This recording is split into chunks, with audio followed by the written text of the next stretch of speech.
Bagi setiap orang, berjalan merupakan hal yang biasa. Namun, bagi penyandang tunanetra, setiap langkah membutuhkan kepercayaan, keberanian, dan lingkungan yang mendukung. SLB Yayasan Pendidikan Anak Putus Surabaya merupakan ruang tumbuh bagi siswa tunanetra dengan potensi luar biasa. Di sekolah ini, siswa tidak hanya belajar secara akademik, tapi mereka juga belajar untuk mengembangkan bakat, kemandirian, dan kepercayaan diri. Namun, pendidikan inklusif ini tentunya tidak cukup jika hanya hadir dalam ruang kelas. Ia juga menuntut akses yang setara terhadap mobilitas dan keamanan dalam beraktivitas. Melalui program Refuge ini, kami berupaya menghadirkan solusi teknologi yang mampu menjembatani kebutuhan tersebut. Tujuan utama dari program ini adalah untuk mendukung mobilitas mandiri siswa tunanetra, khususnya ketika mereka berada di lingkungan yang baru yang belum mereka kenal. Berdasarkan hasil observasi dan wawancara yang kami lakukan dengan pihak sekolah, kami menemukan bahwa faktanya siswa tunanetra di sana telah terbiasa berjalan mandiri di lingkungan sekolah.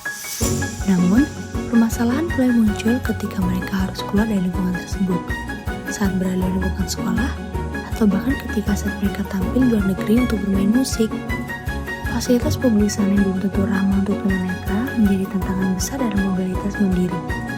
Kondisi ini membuat siswa masih sangat bergantung pada pendamping, meskipun sebenarnya mereka memiliki kemampuan untuk bergerak secara mandiri. Menjawab permasalahan tersebut, kami merancang sebuah solusi berupa kacamata pintar berbasis kecerdasan buatan yang diberi nama Foxsight AI. Foxsight AI ini dirancang untuk membantu pengguna mengenali objek di sekitar mereka dan memberikan informasi melalui umpan balik suara secara real-time.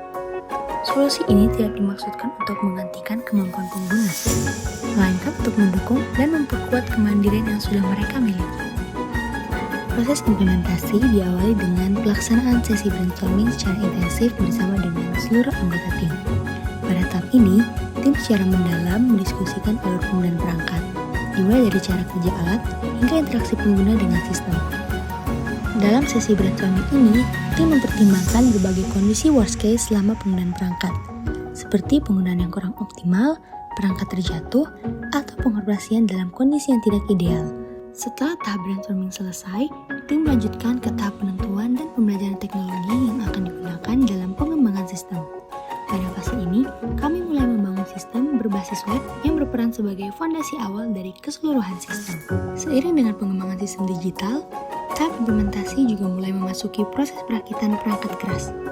Pada fase ini, tim melakukan perakitan perangkat secara bertahap dan terencana, sembari terus mempelajari karakteristik masing-masing komponen yang digunakan. Pada tahap perencanaan sistem, tim juga mempelajari bagaimana data yang dihasilkan oleh kamera dan sensor dapat diolah secara efektif untuk mengenali posisi objek di sekitar pengguna.